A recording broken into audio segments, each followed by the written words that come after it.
All right, we're recording. Welcome, Jared Nathan. How you doing? I'm good. How are you? Good. Matt? I'm good. Good to have you here, man. The Thank you. Good to be legendary Kill Tony comic. here. Yeah. Canadian Toronto comic. Yeah. Do you get that a lot? I'm assuming a lot of people ask you about your experience on Kill Tony. Yes, it's definitely a huge thing. Huge Yeah. exposure. Yeah, let's get that out of the way quickly, and then we'll talk about the rest of your life. But yeah, how was that? That was so you went there 2 years ago. 2 years ago. Yeah, and a lot of opportunities happened since. Was that during COVID? Yes.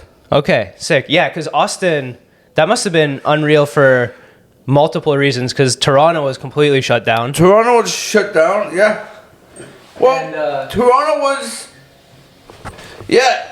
If you allowed it to shut you down, Toronto was shut down. Yeah, But like, I still did comedy in Toronto. that's true. I did more comedy during COVID in Toronto than I did the previous year in Toronto. Oh, damn. Like outside shows and like private shows. Yeah. You know? Yeah. I That's didn't good. let it affect me. That's good too. How long did you go to Austin for the first time when you went? I was supposed to go for a week and I ended up staying 3 weeks.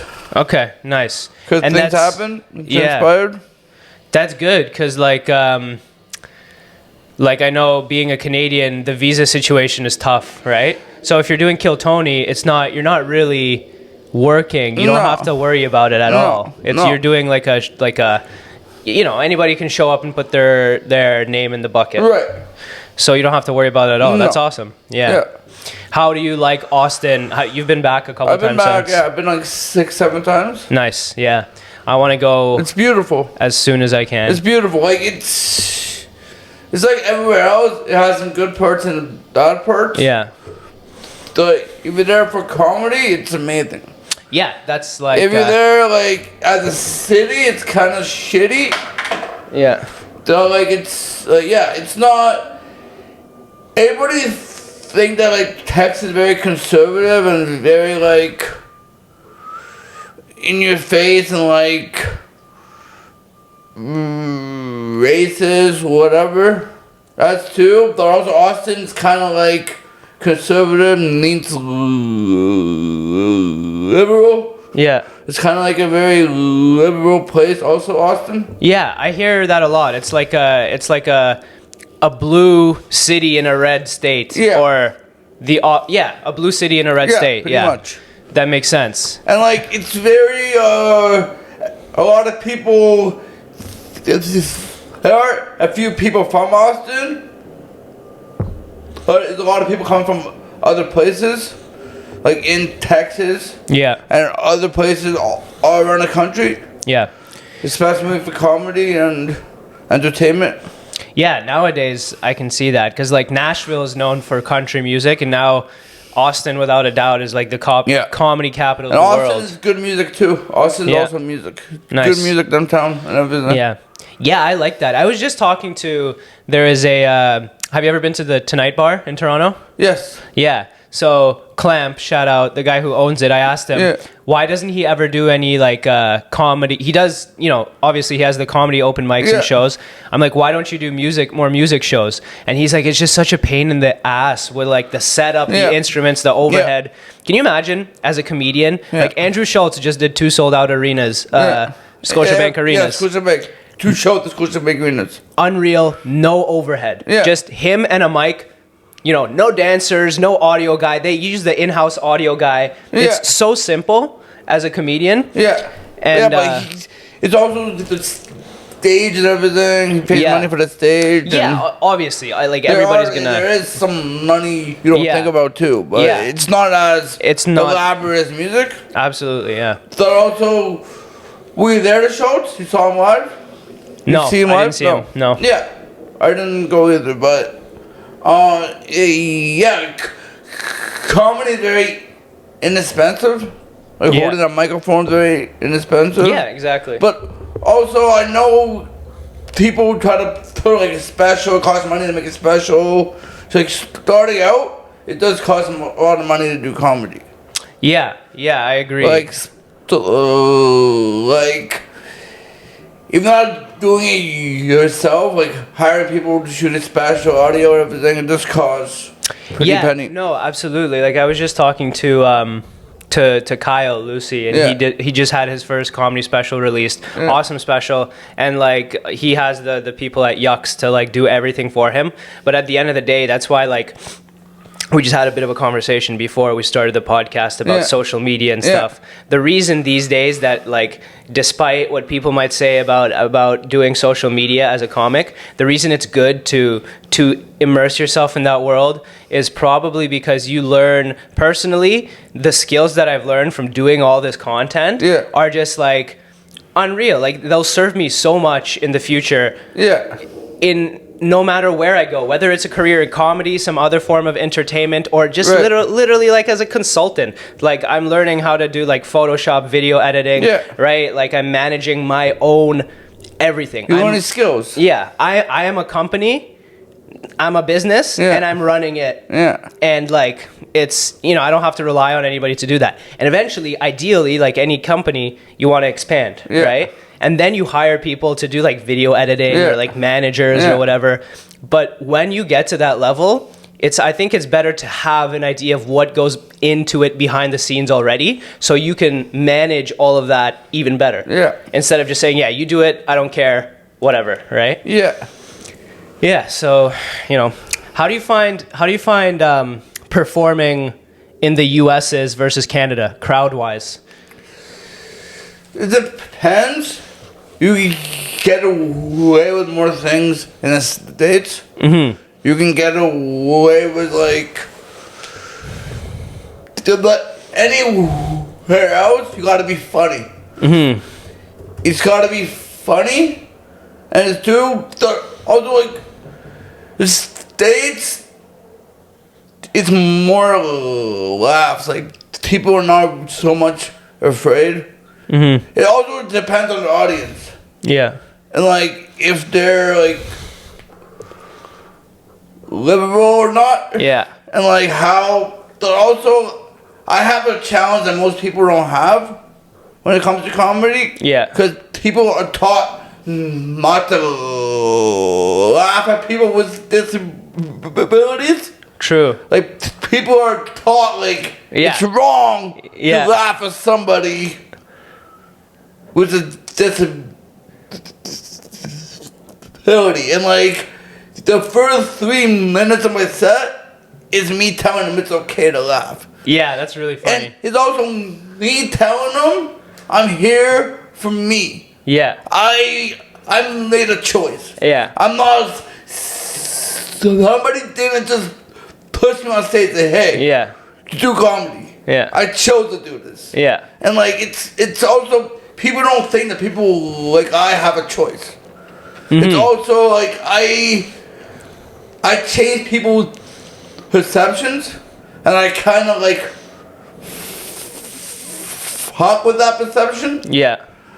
But also with the States, also it's like comedy is more accessible in the States too. And also it's more respected in the States and not really respected in Canada. But also, in the States too, especially in Austin and Rogan and everything, everybody now wants to do comedy. Everybody wants to be a stand-up comic now. But and also in the States, there's more fanfare and everything. In the States too, and also, you can, like, you can have more fun, talk about like topics and stuff. You talk about like abortion and shit a lot more in the States too. Do you think that's a good thing that you can, as a comic who wants to, get as good as possible? Do you think it's a good thing to be able to get away more with tricky topics? Or because I think even in Canada, if the joke is good enough, you can talk about whatever the fuck you want. Nothing's off the table. It almost makes you have to be good enough. Also, the thing about the States is there's a lot of hacky comics. Oh, everywhere. Who used to, I don't really see this in Canada. There are a lot of comics who just throw out autism, throw out Down syndrome, throw out like special needs things. True. Retard. And like it's with no purpose behind it, no punchline. Yeah, because Shane Gillis just released a special where that's like 90% of material, but it's done so well. Yeah, but he has experience. He has time members with that. Yeah. And like Shane Gillis is amazing to watch. He's a nice human. I had the fortune to meet him. He's a very genuine human. Yeah. But also, it's also in the States, you can here also there's a lot more pushback here. Yeah. From in Austin, they don't really have a woke, like there are woke comics, but not really, and it's not really the gatekeeper that much as here. A lot of like LGBT comics here are like gatekeepers. Yeah. And they try to like, and also like they won't put you on certain shows if you're associated with certain people. Yeah. And stuff like that. That happens a lot here. In Austin, they just care about. In Austin, everybody has one goal. It's performing on leadership. Yeah. Everybody has one goal in Austin. And become like, and also, yeah, like here you can, here also, you have to be tricky also, because I can't say retarded comedy, but that take the air out of the set and stuff like that. And like I have said like faggot and stuff too. Yeah. But it has to be funny, you know? No, like I think, yeah, you can use those words if they serve a purpose. Right. The problem is when serve a purpose. Yeah. So also, you need to understand it could ruin your set. Oh, especially absolutely, here Yeah. in Canada, and like a lot of comics don't understand that. Like, oh, I can say what I want. It's a free speech. Like, Yeah. you can, but it will ruin. It will change the course of your set. Yeah. And it also it depends on every image. And the stuff like that. Yeah, you know that's what I mean? true. I think it's easier for you to get away with retard than me. Yeah, but here's the thing. If you have no experience, experiences Yeah. makes experiences help it. Yeah, absolutely. It's like, and the thing is, if I just say retard for the sake of saying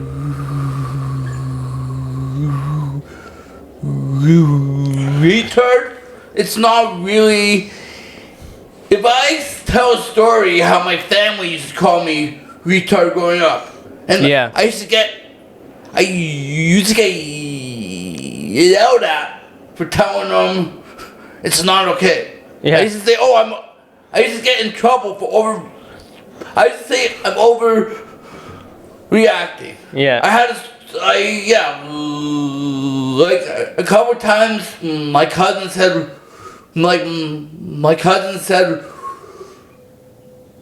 retard at the table, and I brought it up. Hey, it's not. You don't say that word. Yeah. And you're overreacting. You're too sensitive. You do this. Yeah. That's why I can say it now. Yeah. That's why I can say it with context, with like whatever, with all that stuff. I was always called it growing up. I heard it or whatever. Yeah. I still hear people drop that word all the time. And the thing is, half the time people say retard, they look at myself for approval. Oh, is it okay? I'm like, say it, man. Yeah. And like, the people who get offended by that word, like 75% of them go home and turn on the news and see Justin Trudeau. That retard. Yeah, or like, see like Joe Biden, that retard. Or like, whatever. Donald Trump. Yeah. Whatever. You know what I mean? Yeah. Like, people will use that word in private. They'll get offended. Yeah. When they hear that word, or when I use that word, offended. And like, the thing also is, I get more offended when people say I'm neurologically diverse. Yeah. Cause like, I am slow. I am delayed. That's what retard means. Retard means slow and delayed. Yeah. So why should I get? It's also the thing is what you know. Yeah. And like they always want people like me to be victims. Yeah. But also, it's also catch-22 Yeah. with the word retard. Because some people do try to mean it as meaning and stuff like that. Yeah. And I use it as a powering, and that's kind of a thing. But yeah. So you were talking about growing up a little bit. Where Yeah. are you from? Did you grow up here? I'm from in Thornhill, like outside of Toronto. So you're born and raised Toronto, here. Yeah. I was Cool. born in Mount Sinai, and then my family lived in Thornhill. Nice. So what got you into comedy? I always loved comedy growing up. I always used comedy as a tool. I loved to watch comedy with my family and everything. Mm-hmm. And what got me in comedy,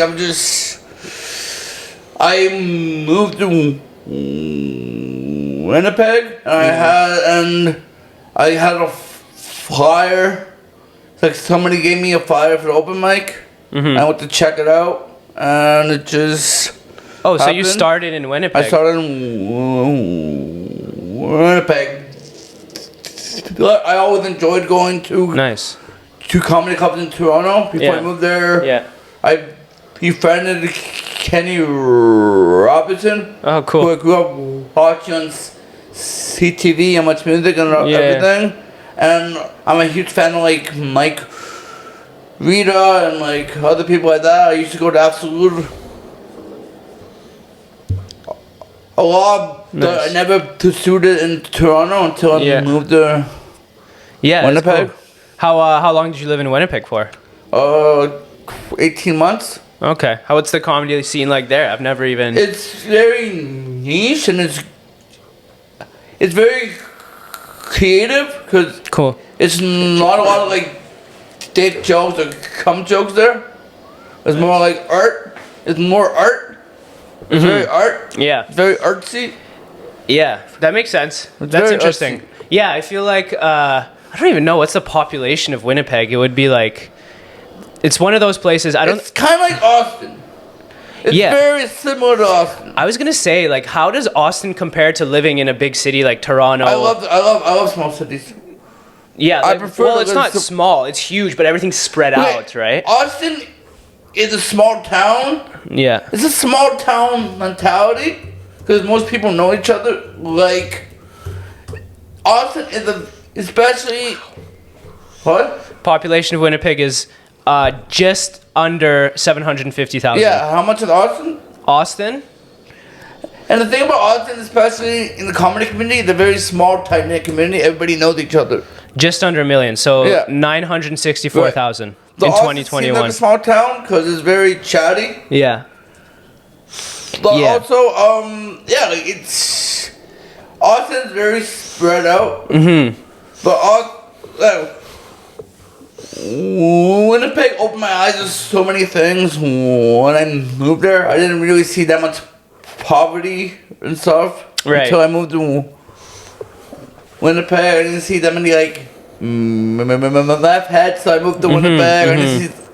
I wasn't really immersed in Aboriginal culture until I moved to Winnipeg. Like it opened my eyes to a lot of things. When did you live those 18 months in Winnipeg? What year was that? 2018 to 19. Okay. 2017, cool. 18, 19. All right, cool. So, so you said you got immersed into Aboriginal culture. Yeah. Just like, I was around a lot of Aboriginal people, natives, and stuff like that. Yeah. And the thing about that too, they call themselves Indians. You know that? No, I didn't. It's funny how like they embrace the things that we totally can't say, but they it's I don't know, it's good. Like, it's I don't know. I had a lot of experience I never really experienced before. Yeah. And it was fun. Yeah, because I know. So I grew up in Toronto as well. Yeah. I was born here, raised here. Yeah. Like, I never left or lived Toronto, in any other very city. sheltered. Yeah, I agree. It's a big city. You see a lot, but it is pretty sheltered. You also see what they want you to see in Toronto. Yeah. And stuff like that. I mean, any big city is kind of like, the efforts are focused here. So I was going to say, the thing that people don't realize about Canada, it's what? The second biggest country in the world, right? Yeah. But all that population density is concentrated in like 2 tiny little dots on the border with the US. I think every Torontonian especially should move the fuck out of Toronto and experience another city. Yeah. Because if you only experience Toronto, you're going to have a skewed view of everything. You're going to have a skewed view of life, man. Skewed view of life. You don't really... Toronto sucks. Yeah. And also, just like, especially if you just know Toronto for comedy, get the fuck out and do small towns. Let's go to Winnipeg or to Calgary. I mean... Go out east. Just experience shit. Because comedy's all about experiencing. Yeah, I agree. Do improv, do shit. Don't just focus on... Have you done improv? Yeah. Cool. I've done improv, I've done sketches, I've done acting. Yeah. I love I want to pursue acting a lot more. Yeah, I did some improv in like high school or something, not since, but obviously. Yeah, you should do dropping classes, just... Yeah. Just get another side of comedy. Yeah, because it's what I noticed with stuff like that. The same muscles are working in your brain, kind of. Right. It's you're trying to make something funny, craft a story on the spot. It's kind of more interactive and, funny enough, less performative. Because in improv, you're usually with a group of people. You have to feed off of them. Yeah, but also improv helps you on stage as the comic. Yeah. Because sometimes you need to use improv to stand up, just to get yourself through it. Yeah. I would say, I've actually never thought about making the comparison. But yeah, improv is way more... it's way more live action compared to comedy being more performative. Yeah. Because you have your jokes, you have your set. Unless you're doing hosting or some crowd work, there is no interactive aspect. Unless there's like an interactive action. Well, yeah, there is. Because if you say something and the audience says something, that's your interactive aspect. Yeah, it's not there absolutely is. Yeah, you're right. Interactive aspect. Yeah. But like crowd work, there's some amazing crowd work comics right now on YouTube. Mm-hmm. You know Blaustein? Michael Blaustein, I think his name is. No, I don't. He's amazing. I see his clips on YouTube. So crowd work is not for everybody. Yeah. I'm not a huge crowd work person just because I try it. I'm more of like interactive crowd work or like control crowd work. You set little traps. Yeah. An audience, stuff like that. Yeah. Nice. Like, I personally really enjoy it because I like kind of the thing that I like about comedy versus any other performance art. Right. Like I said, right? Like you go out there and you sing a song. Like if you're a singer, it's completely, scripted and it's a completely different animal. What I like about comedy is the live nature of it, where you're there and the crowd is a living, breathing. The crowd is as much a part of the performance, and I don't think people going to comedy shows realize how important the crowd plays a part in the experience of the comedy show. Also, I think that kind of ruined comedy right now. Oh, when people want the interaction. Here's the thing. People go expecting to speak to the... Yeah. They don't know when it's time to shut the fuck up. Yeah. And just listen. Yeah. And I think crowd work kind of ruined that a little bit also. Because people think, audience members think it's okay to shout out in the middle of someone's set. and it's our job as a comic to tell them in a nice way to shut the fuck up, or roll with it, or roll with it. The thing is, also now, like,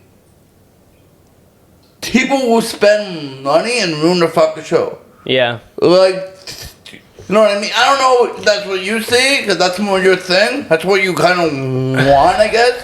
You want more audience. Like, I want...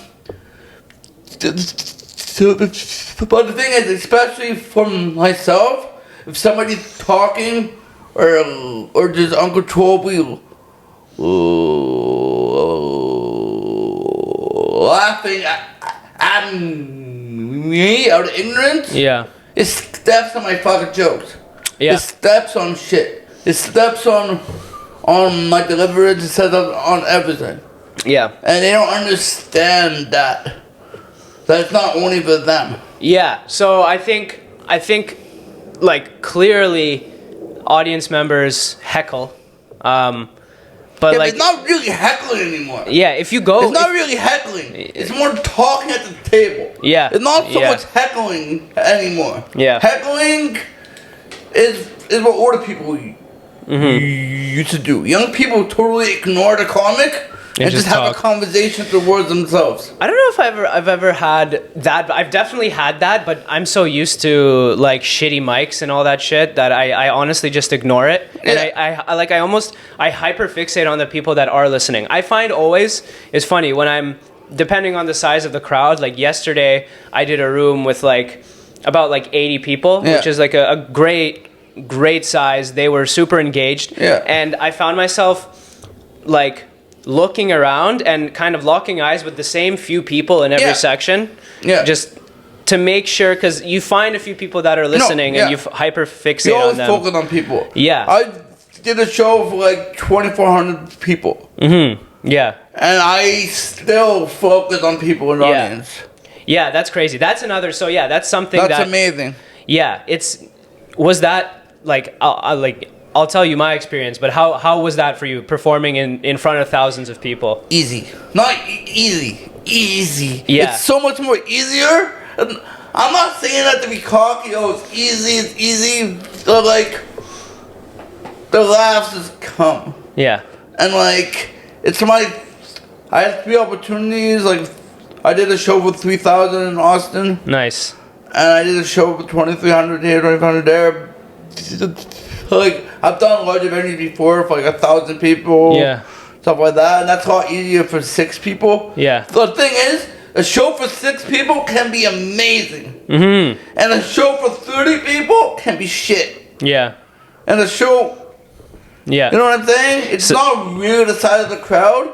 Yeah. But if you're doing it for people who know you and your fans and everything, it's like riding a bike, you know? Yeah. It just goes. No, I completely agree with you. I asked you first, and I was going to tell you my thoughts. Exact same thing. Yeah. Easiest set I've ever done. And especially, I was almost wondering, like, imagine having a following, like one of the biggest like, you know, like a Segura or a Tony Hinchcliffe or a Joe Rogan. Yeah. Like, we, you know, coming up as comics, we struggle with our own things, like actually getting funny, being funny, learning how to perform, do this weird thing. But like once you get to a level where you're so good at it that you have a huge following, how do you know that like when you kill in a sold out theater in front of thousands of people or an arena, how do you know that what you're saying is even funny anymore? Or are there people, it's like almost a celebration. You just have to trust yourself. Yeah. You just gotta, it's a celebration, but Yeah. So like also it's a good problem to have. It's a good problem to have. Yeah. Definitely. So like I love making people laugh. Mm-hmm. It's like I'm doing this to make people laugh. Absolutely, yeah. And like having money and opportunity comes with making people laugh. Yeah. Like I just want to make people laugh because that's what I'm here. Like that's what I'm. Yeah. And like making money is good. So like you also if a comic tells me, if I ask a comic why they do comedy, and he tell me, oh, I want to be famous, I want to make money, I want to do this. No. That's secondary, but you gotta make people laugh should be first. Yeah. And then things, I don't know if that's what you... No, that's absolutely the only way you can do it. You told me you want to do comedy to make money and stuff like that, so I don't know... No, I never said that, but I said that I'm lucky enough to be able to make money doing this, and the only reason is because, you do have a little bit of a following. Right. But I think the key in what you said is that... You have to be able to make people laugh. That's the number one thing, and if you focus on that, the beautiful... You were just talking about gatekeepers in Toronto, right? That used to be the way that it worked, just gatekeeping, right? If you want to, it still works in the scene. Kind of. It still works in the scene. Trust me. But these days, if you are funny, everybody has an iPhone in their pocket or whatever, like whatever phone. Yeah.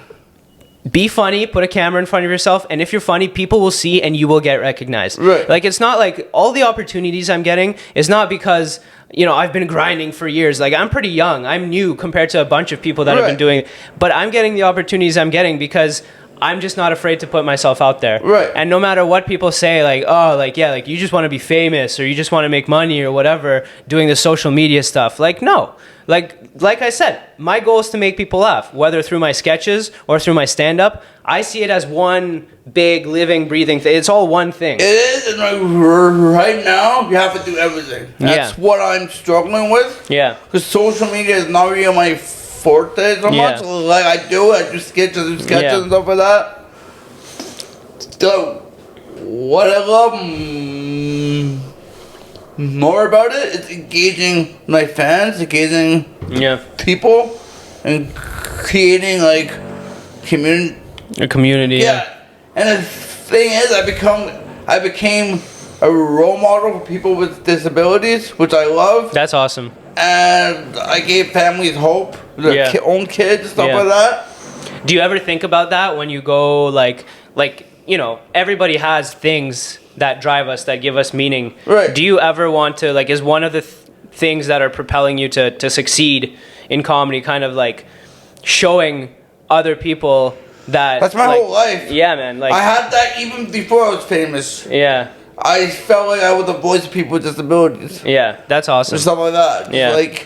That also gave me a lot of problems too. Yeah. A lot of anxiety, a lot of things. Yeah.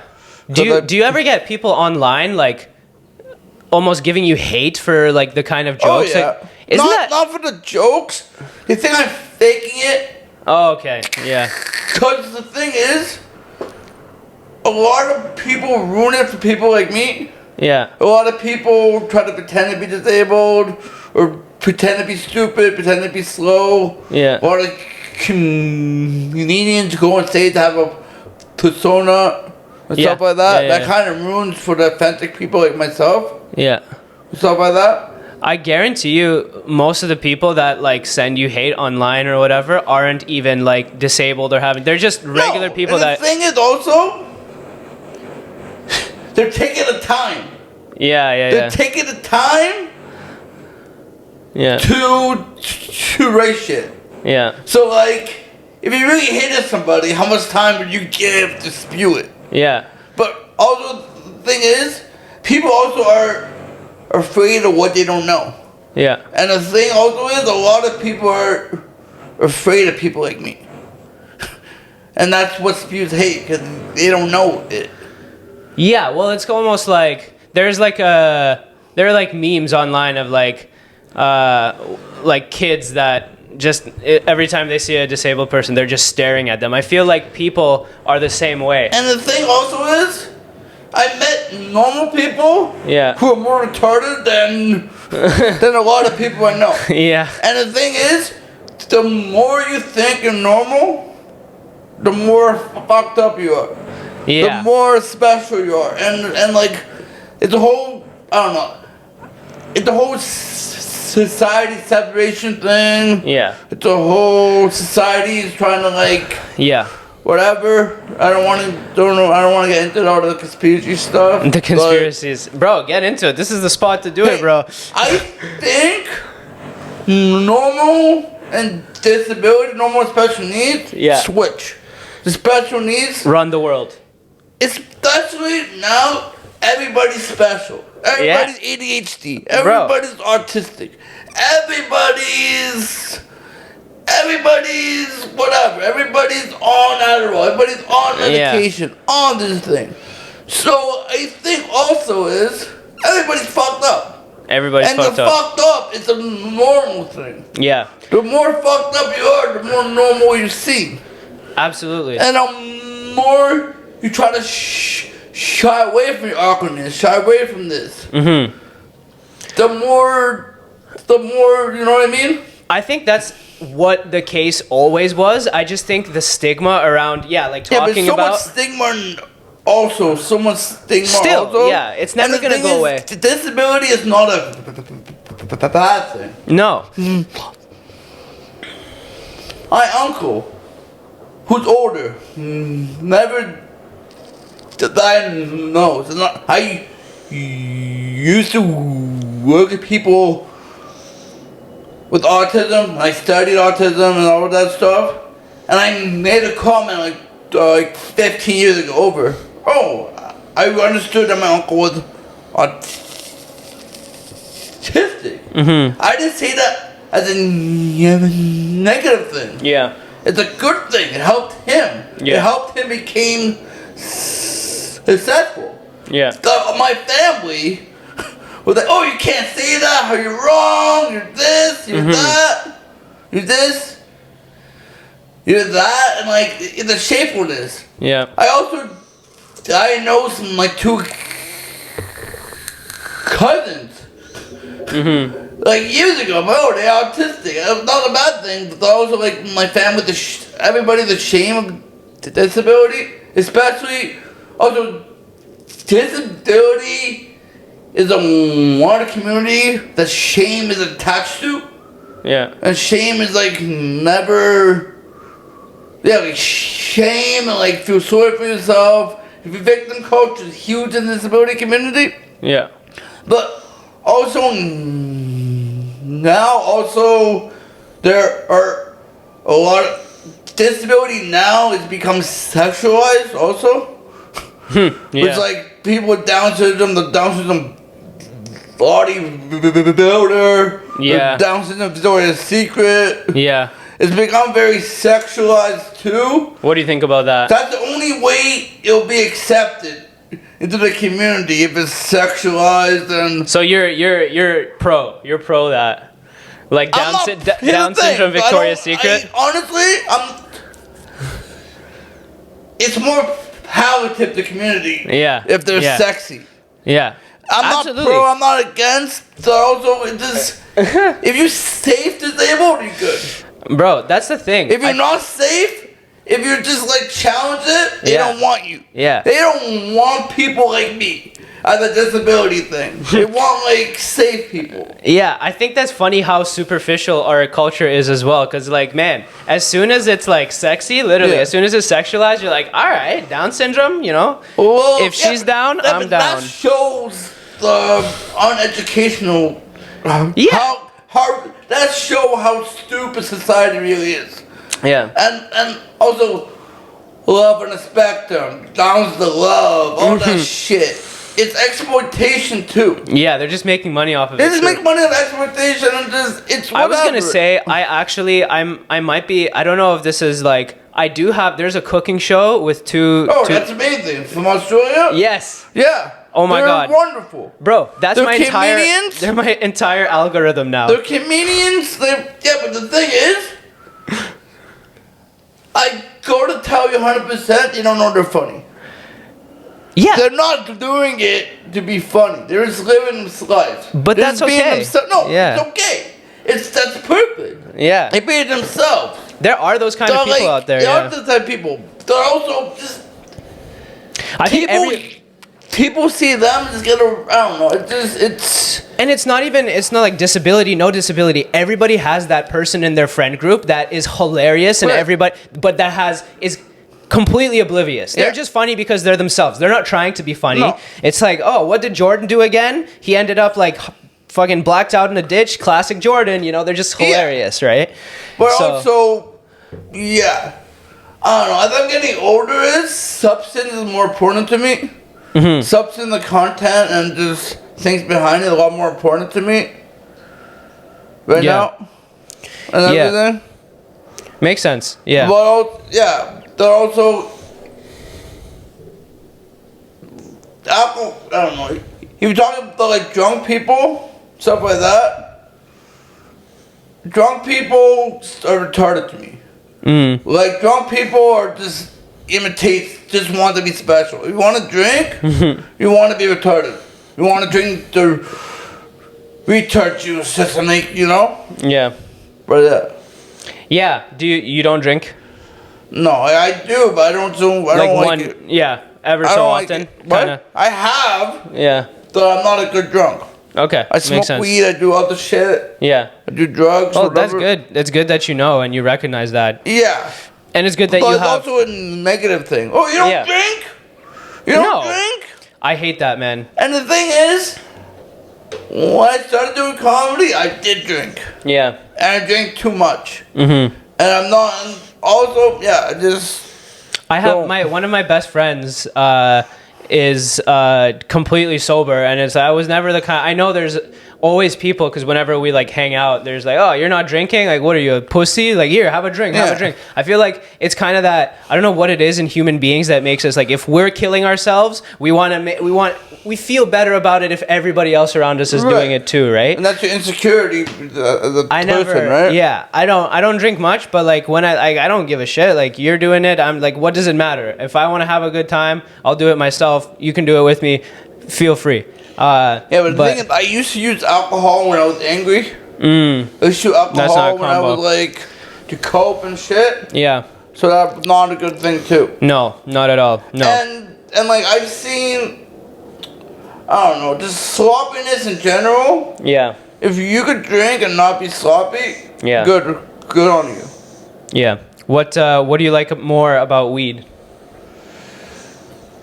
It's, I don't know, it was, at this point I am addicted, like I like the socialness of just passing joint with somebody too. There's nothing better than just passing a joint and smoking with somebody. But like, yeah, it helps my speech and stuff. Alcohol doesn't help my speech. Yeah, Helps some people's speech. yeah. Some people who do stutter told me that alcohol helps them. Oh, Or really? I found out That's weed interesting. helped me and stuff like that. Okay, yeah, because I'm the opposite. I actually, you know, I don't know, smoking. It's Yeah, it's not for it's everybody. personal. It's not for everybody. personal. Yeah, and it's like And like, I don't really smoke as much as I used to, right? yeah. I I don't couldn't smoke do as it. much as I I used to. couldn't do it socially. Like, as soon as I take a hit of a joint, I am like fucking out. I want to sit down and think about everything that I've done wrong in my life, and I'm okay with that. Oh, Actually, that's alcohol for me. yeah. Well, Alcohol makes me inside my head. really. Alcohol makes me Wow. just not a good whatever. I Yeah, might, that's interesting. and like I never really, I get have a drink Mm-hmm. and then not drink for like months. Yeah, When smoking weed, I'm kind of addiction short of.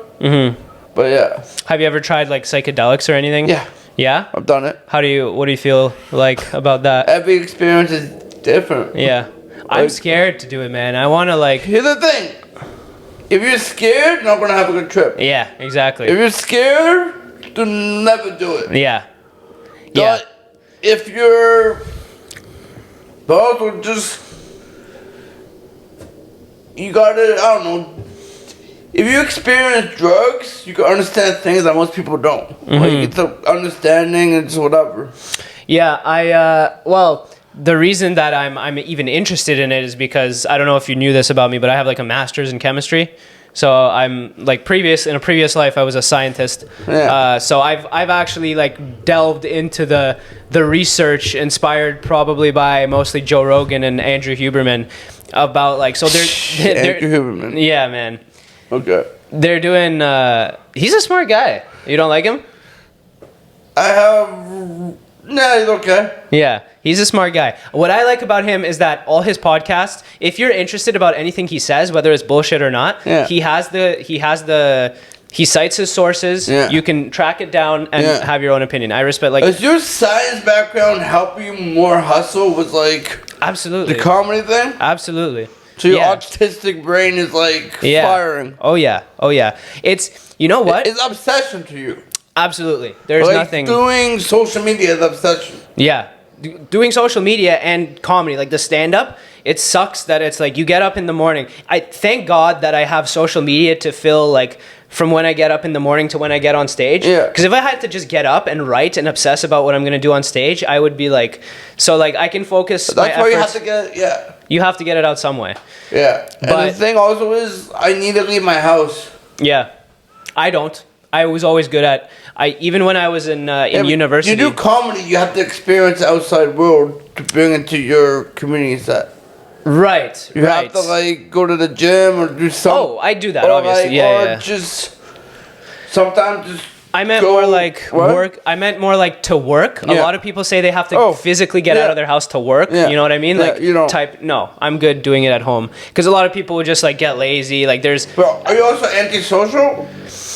You know what? I've had this conversation in the past few weeks a bunch of times. I thought I was like an extrovert because I'm okay in social situations, but I don't like, other than if I have to go do a show, in terms of like birthday parties and going out and stuff, I hate it.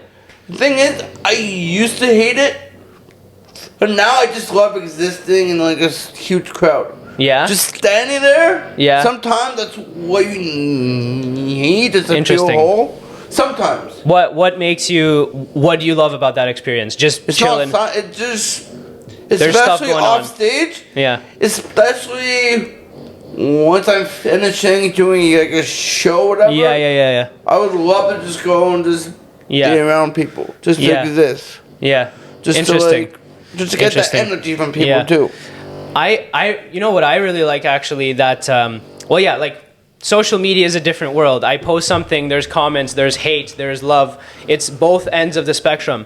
But usually after I do a show, like yesterday, I did a show, was chilling with the comics. A bunch of people came up to us, said, great set, loved your stuff, asked for a picture or two. Yeah. And it was just only positive interaction. Yeah. And if somebody didn't like a joke that we said, they just probably just didn't interact with us, right? I think that's so much more normal. I don't know what it's like. Louis C.K. has a bit about how like he's the worst person when he's driving, in a car. Yeah. Something about social media, that anonymity, putting like a piece of some kind of protection between you and any consequences makes people absolute assholes, you know?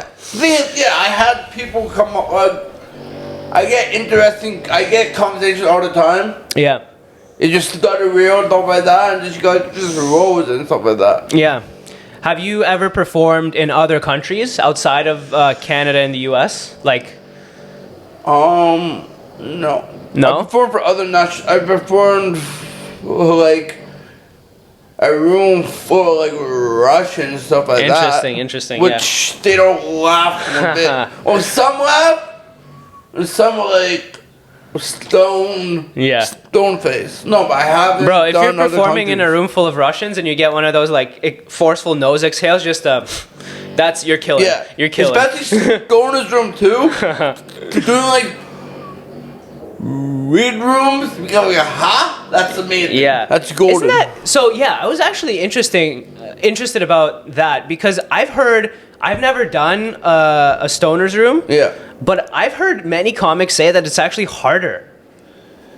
It is, but it's also going with expectations.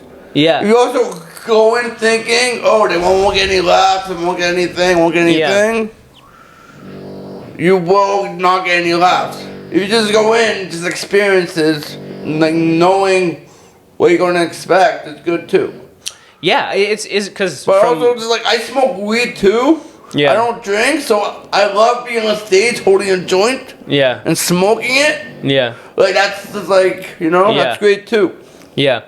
I don't know, because like weed, from what I thought, it makes you laugh. But again, Yeah, but it also makes you in your own head. Makes you in your own head. Yeah, You're not thinking. Like, true. You have to just be toy, you know? Yeah, to the point. And I can't imagine like a long story with callbacks is going to do well in the stoner's room. No, it has to be like quick and to the point, tag after tag after tag, and then punch. Right. And like, you have to just expect like laughter. You have to expect people not paying attention over that. Yeah. But so I was just in Amsterdam in Europe. And you did a comedy? Yeah, I did a show. I did one show. I was only there for a week. Were you there for comedy, or were you just there for? I was there to see my friend. Yeah. Who did his masters in Amsterdam. He has his own place there. Yeah. So I had a free place to stay. I have those Americans in Europe skits. I'm like, you know what? I'll see my buddy. I'll film some of those skits. And then I reached out. That's another beautiful thing about social media, right? Like I reached out to a bunch of clubs. Yeah. And no problem, I got a show. Right. Just like that, right? Right. It's like there is no other time in history where that's even remotely possible, right? Unless you're like the biggest comedian in the world. Yeah. Now for just even small guys like me, it's possible, which is awesome. Yeah. But I actually noticed it was... So, funny thing happened. I thought I did okay. I'm like, I step off stage, I'm like, it's whatever. Geez, that's annoying, the fucking buzzing sound. Yeah, I live in a condo, man. Yeah, that's crazy. It's all right. I'll be able to take it out and post. Isolate the voice. Yeah. So I go to Europe. Yeah. I'm performing in Utrecht, which is like a small city outside of Amsterdam. Yeah. Even older than Amsterdam. Yeah. I thought I'd do okay. I step off stage. I'm like, yeah, that was fine. And then the comics come up to me. They're like, yo, you killed. That was sick. I'm like, really? I didn't think they laughed that much. And they're like, yeah, that's just how Europe is. Yeah. You know what I mean? It's like you said, like Canada, even I don't see Canada and the US as very different. Obviously, we have our own, one of my biggest like hits online is Americans in Canada or Canadians in America. The thing is, I experienced the same thing in the States I do here. Yeah. I experienced people in the front row not paying attention in the States and in Canada. Yeah. And just, I also experienced people laughing and stuff like that. Yeah. But also it's too, if you're, whatever it is, Mm-hmm. Yeah, so it's and it's funny how you said, in order to be the best comedian you can be, I think in order to be the best human being you can be, you have to go and travel and experience other cultures. Right. That's my favorite thing about traveling, is going to like another place. And seeing the way people live their lives and going like, man, like you go to Thailand and you see people, sport like basketball and fucking hockey here is like kickboxing there. Like they have a completely different set of values that you wouldn't even imagine having in your life, yet they're just as happy or sad as you, and they face kind of the same existential problems, just in a completely different universe. Right. And like I also think like people would rather travel to like other countries, but I think even traveling to other province in your own country, it will open your eyes to their living, because everybody lives differently. Yeah, that's true. And everybody just also, except for Quebec, don't go to Quebec. Other cultures. What? I said except for Quebec, don't go to Quebec. Quebec fucking sucks. You won't understand a word they say. It's beautiful. It's beautiful. No. I just wish the people were. The thing is, better. Quebec only wants to be Quebec. Yeah. Quebec, people in Quebec, even if they don't know, even if they know you don't speak French, they will try to speak French to you. Yeah. They will speak French to you. Yeah. Even if you tell them you don't speak French, they won't come to you. They're pricks. Yeah, I feel like it's better now. Quebec is beautiful. Yeah. Driving is. I just went to Tremblant. I went through the Trans-Canada Highway, and it's the best drive. If you go, I think you can go through either Ottawa or Montreal. If you go through Ottawa, that drive is beautiful.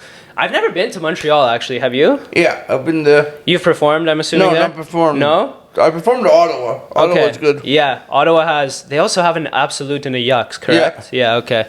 And they have smaller clubs too. Mm-hmm. Yeah. Ottawa is another. Okay, so I was just in Ottawa. Their population is so small compared to Toronto in terms of how big the place is. Yeah.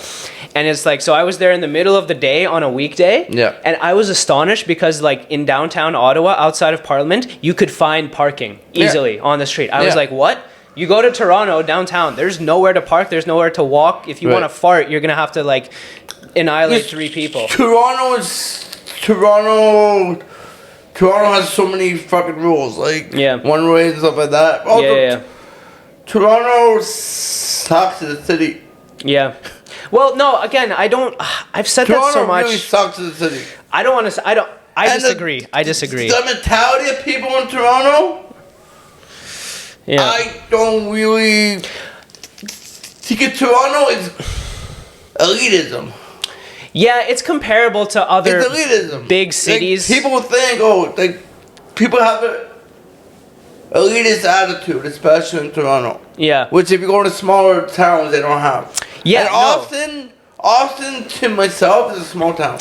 I think there's a huge parallel there between the reason that people are quote unquote mean or suck in Toronto, because it's the same, I think, phenomenon that's going on in social media, right? Like when you have just sheer numbers, billions of people, right? And you're just a profile and a picture, you can say whatever you want with no consequences. It's the similar thing. Look at Toronto as a whole, right? Your interaction on the subway with hundreds of other people that you don't know is different than that small club. Like you do a show, the people are coming up to you. If you're face to face with one of those people having a beer or just talking normally, they're not going to be dicks to you, right? I think it's at the end of the day, it's like a macro, micro. It's the same thing that's.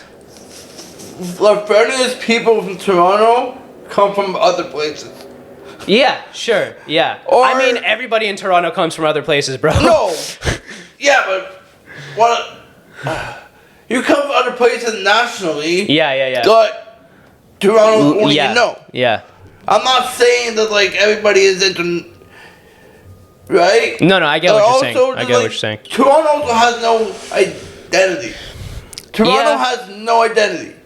We have a CN Towers, the pointy thing. But it's not an identity. Yeah. It's a landmark. Maybe if our fucking hockey team wins a championship, we'll have an identity. Yeah, but I'm not saying... No, but I'm just saying... If you go to, like... Yeah, well, like, what would you say... Winnipeg. Yeah. Right? I can tell you a dish I can only get in... Winnipeg. Yeah. Like a pierogi poutine or like honey dill chicken with fingers. Chicken fingers with honey dill. I only get that in Winnipeg. If you go to the East Coast, it's lobster roll or fish and chips, something like that. Absolutely. If you go to Toronto, it's chicken tandoori, it's curry. It's like pad thai. Yeah. Pancit. It's souvlaki. It's like you can get kebab. It's falafel. It's you can get anything you want from all over the world, but we don't have our own thing. Right. Yeah. Toronto doesn't really have Toronto. Toronto is international. Like even other big cities, like New York, you think pizza, right? Yeah. Paris. Pretzel, right? Yeah. Germany. Toronto has a country. Pin meal sandwich. Yeah. Toronto had a pin meal sandwich. But that's Canadian. When it was Hogtown. Yeah, but Canadian, Toronto Canadian. Yeah, I guess. Yeah. When I think meal sandwich, I think other Canadian cities don't have pin meal sandwiches. True. Okay. Like Toronto was called Hogtown. Isn't poutine more of a Quebec thing? It's more of like a Montreal thing. And like poutine. I'm a poutine purist. Okay, what does that mean? Cheese curds, gravy, fries. Period. No bacon, nothing else. No, like, bacon is... Yeah, but I'm not... Dude, don't give me shredded cheese and call it a poutine. Fair. Don't give me mozzarella shredded and call it a poutine. That's a crime in Canada. That goes straight to Trudeau, and he puts you right into the maximum security jail. Too, but it's whatever. Yeah, it is. Don't give me shredded cheese. If you, all right, I think that's a great note to end on. If anybody in Canada gets a poutine with shredded cheese, call the authorities right away. Yeah, it's a crime. Yeah. Definitely. Yeah. Thank you, Jared, for coming on. Do you want to plug anything? Your socials? Oh, yeah. I want to JaredNapier.com, Jared Napier Comedy on Instagram, or if you're in Toronto, come to Corner Comedy Club the last Tuesday of each month. The open mic. Me and Jamie put on a showcase for the club, open mic. You want to call it open mic? Yeah, open mic. And yeah. You're on Cameo? I'm on Cameo. Go to Cameo. Please go to Cameo. Yeah. All right. Thanks, everybody, for listening. See you next time. Peace. Yeah.